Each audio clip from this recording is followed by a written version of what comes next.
Hello viewers, welcome to a lecture series on Indian ethos in management, and we have been discussing about ODM, that is Organizational Development and Management, total capital approach, and this is going to be the final and third part of our lecture on this topic of ODM and total capital approach. So my dear learners, in the previous lecture of mine I told you about the way ERPS framework for ODM works and the way we have extended our journey from ERPS model to this VSP model. We also talked about what is the role of ODM and institution building. Now I will be letting you go through what the existing literature talks about, what are the core values which is being exhibited by, which is being discussed by the existing literature on the topic, which is growing in nature. This literature on the subject of ODM is growing in nature, it is increasing day by day, and what is there into this ODM as a topic, organizational development and management as a topic, and what are the different tools which we will be applying, what are the guiding concepts of new age organization, that is open matrix organization, or also we call them knowledge organizations as on date. So what is there into this ODM, what are the tools that I am going to present before you. As I told you previously that there is a researcher called Parikh who suggested in 1981 the core values as an acronym called OCTAPACE, and we discussed about the definition of OCTAPACE, that is which represents openness, collaboration, trust, authenticity, proactivity, autonomy, confrontation and experimentation as the core value of any organization for development and institution building. If we really wish to facilitate the development of social and spiritual capital within the organization, we need to focus on justice, rights and duties, which is represented by JRD, and also there is a term called harmony, cooperation and love, among your workforce, those who are working. So in order to facilitate the development of social and spiritual capitals, to be very specific within the organization, we have to, as a management, as a person offering leadership to the company, we need to focus on justice, right and duties, that whatever we are doing, whatever reward or punishment we are defining, that should be justifiable, that should be based on justice. Rights and duties, they are need to be defined, and they should be balanced. If you are offering some employee, if you are shouldering some employee with some duties, then you have to give the rights also. So rights and duties, the authority and responsibility, they go hand in hand. So you cannot make a person deprived of rights and simply talk about their responsibilities or duties. So rights and duties, harmony, cooperation and love, these are the important component which have actually emerged as core values from the existing literature on the topic. If I have to summarize the way this ODM is going to be implemented, what are the different ODM tools, we can summarize it, and I will be telling you in brief the summary of ODM tools according to the levels. Like we have three levels of management: strategic level, that is called top level management; managerial level, which is middle level management; and operational level, which is actually known as operational level. Now we no more call it as lower level of management, because there is no level which is lower, because we talk about, or we believe into the philosophy of considering or treating all levels of management at par with, and that is why we call it operational level. So at all three levels, what is the requirement of management and what are the tools? Because according to requirement, ODM offers different tools. If we talk about strategic level, what is the requirement of management here? Management is supposed to do visioning or envisioning. You have to actually draft a vision for your organization. You have to actually question the existence of the company, that for what we are 20 years down the line, 50 years down the line, where exactly we want to see this organization, where do I wish to see my organization, for which I am drafting this vision statement. So vision statement, while drafting or while offering the vision document, the requirement of management is that where exactly we want to position ourselves 10 years, 20 years, 25 years down the line. And for that, tools which are available here is the mind pooling. Of course, you require the idea from different people. We believe into the philosophy of Ano Bhadra Krito Yantu Vishwata. Let noble ideas come to us from all dimensions. So this mind pooling is one of the important tool which is being used. There is also a term called SWOT analysis, which we have already discussed previously when we were talking about the organizational gearing, when we were talking about the framework, the new framework, the new definition of ODM. And there is also a tool called wishbone analysis, that what is my wishbone, what is the central point into my vision, what is the core of my vision document or my vision statement, what is my core value which I wish to achieve, what is the core strength which we wish to develop over a period of time. So, according to the requirement of management, ODM is there to suggest, or ODM is there to offer tools.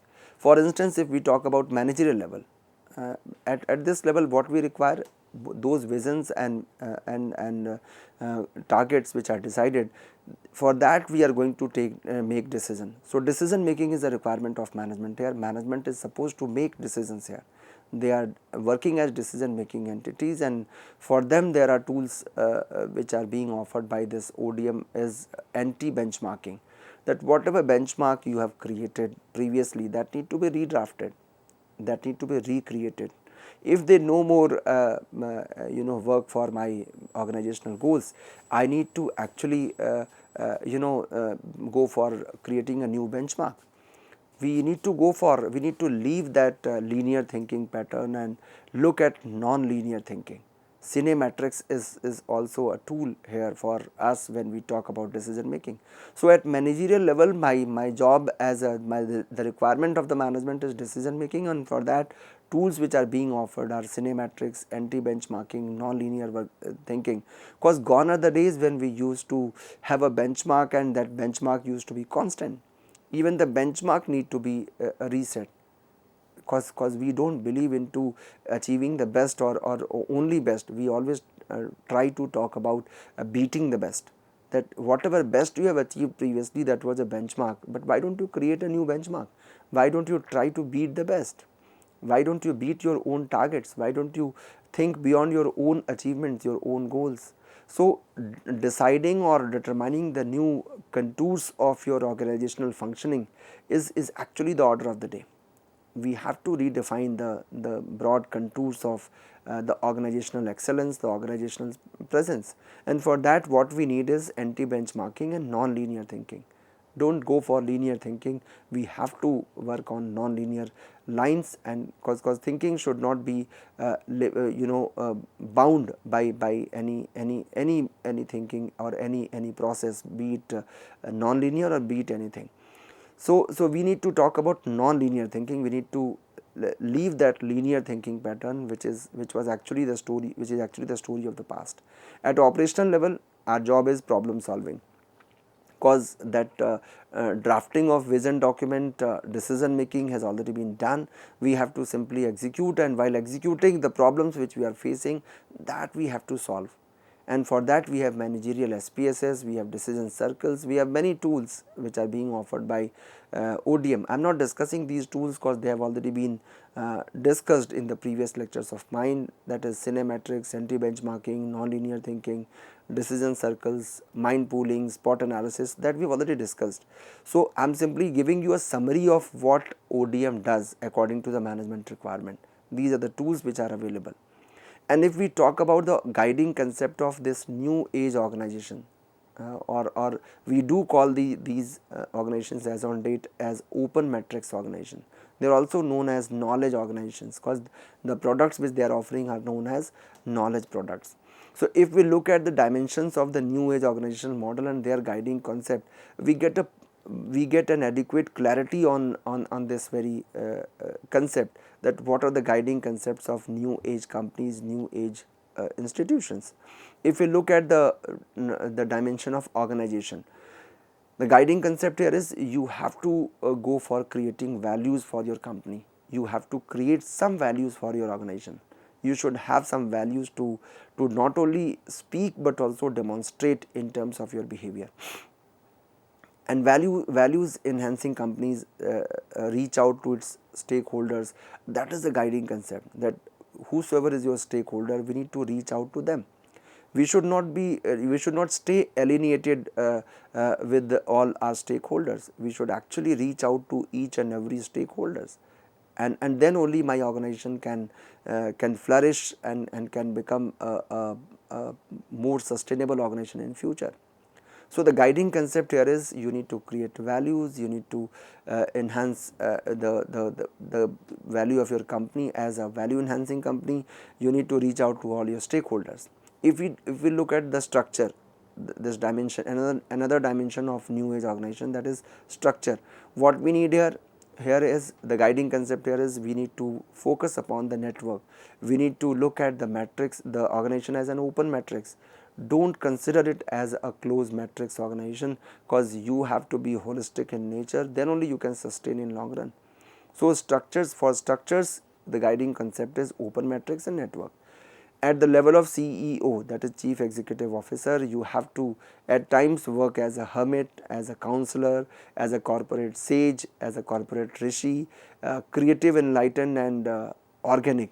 This is the new acronym being given to Chief Executive Officer of the company, that you are not only supposed to focus on being chief, being executive, being officer.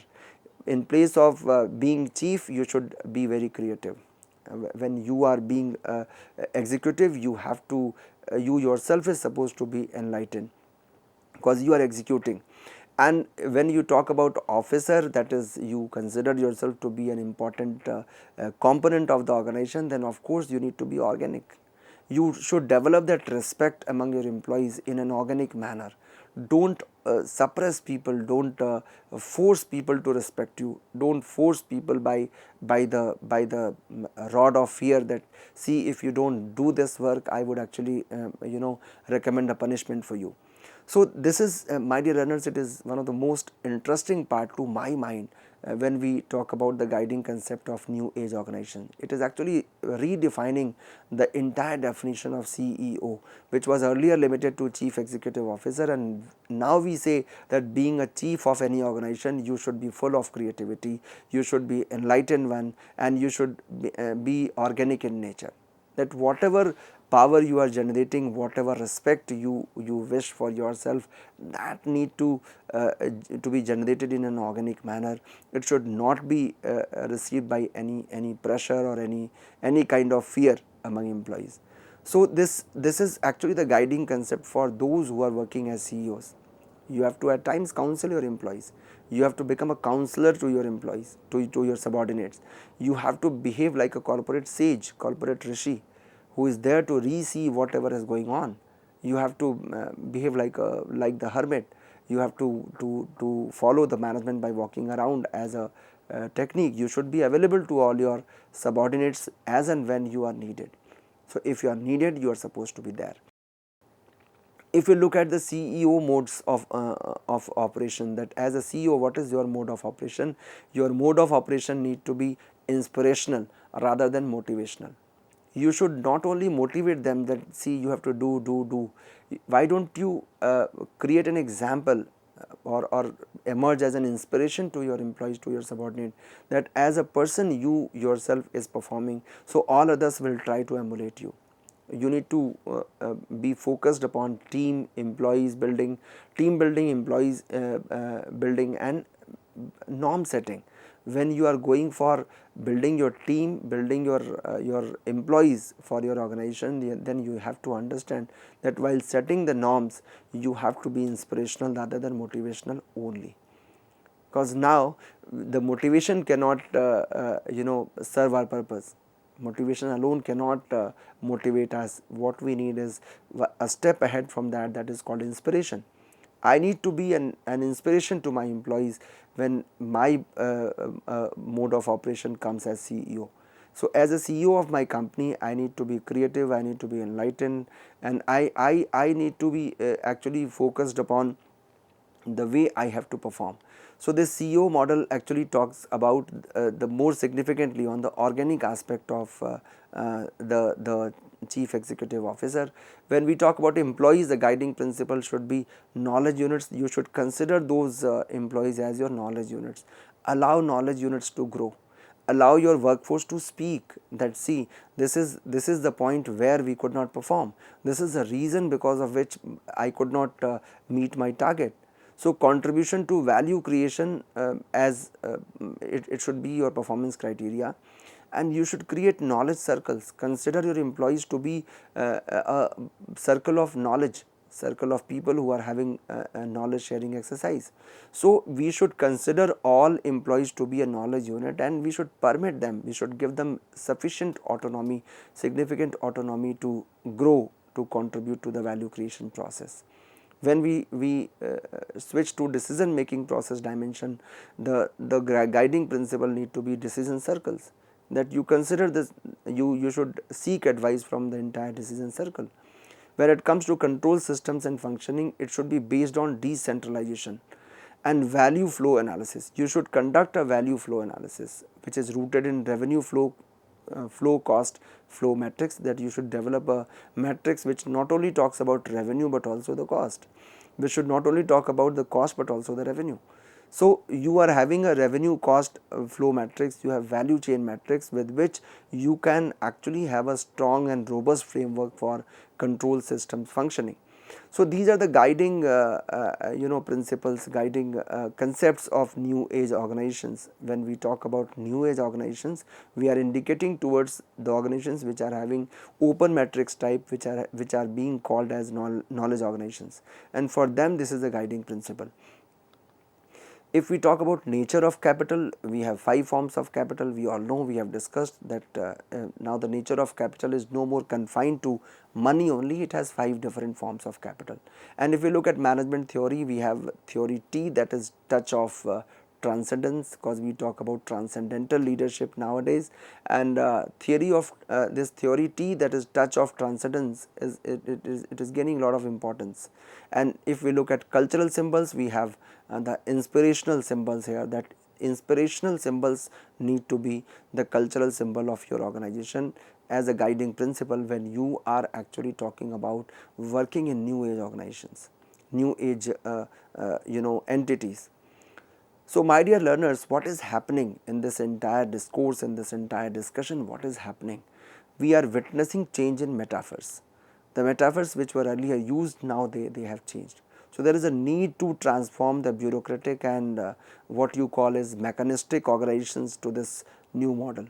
So, we have to transform not only at bureaucratic level but also at mechanistic organizations to this new model, and this can only happen when companies are transformed to knowledge organizations, when you behave like a knowledge entity, a knowledge organizations, and bureaucrats are transformed into CEOs of the new age variety.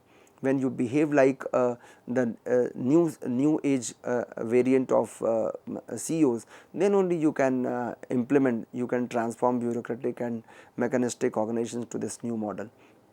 So, here actually lies the importance of what you call as holistic development framework. This is the point where we understand, we realize the significance of this holistic development framework. And my dear learners, we need to believe that the study by Sumantra and Ghoshal, Geeta Piramal and C. Bartlett in their book Managing Radical Change, they have suggested a metaphor of company as a university. They say that corporates are supposed to be considered as a unit called unit like university, like a university in which our students are studying. So, imagine when, and earlier we were talking about considering universities as corporate entities, and now there is a research which talks about considering corporate organizations as a university. And this is the most appropriate metaphor for new age organizations or the companies about which we are dreaming nowadays. And our discussion on guiding concepts of new age organization is also in consonance with with this very metaphor, where we consider the new age organizations to behave like a university. So, this is one metaphor. When we say university, we are indicating towards a place where everybody is coming for learning. When I am giving this metaphor to corporate entity, it actually gives so many new definitions to the corporate entities. It redefines this entire corporate setup. And the way it redefines, imagine that when you are going into a university, not only the learners, not only the students, but also the professors, they are there to learn together. they have a lot of discussion in the classroom. They have different ways of learning. The teaching pedagogy is actually different for different subjects. So at times they are experimenting, at times they are learning, relearning, they are unlearning, they are learning from their own mistakes, and during that entire process there is no conflict between the teacher and the taught. So the top management need to be considered as a teacher, and those employees who are working at operating level, they are supposed to be considered as taught. So in this process, if we consider them to be a university, then of course there would be lot of scope for knowledge creation, and then only your company can emerge as a knowledge entity, and then only you can offer a product which is more of a knowledge product. So this metaphor of university is nowadays being considered, that we should consider company as a university. Moving ahead, there is another interesting metaphor which is being given to these business entities, these corporate entities, by S.K. Chakrabarty in 2003. It is called as business ashrams, considering corporate entities to be business ashrams. So another metaphor, another dimension. So new age organizations are basically, or essentially, they are blend of these two metaphors nowadays.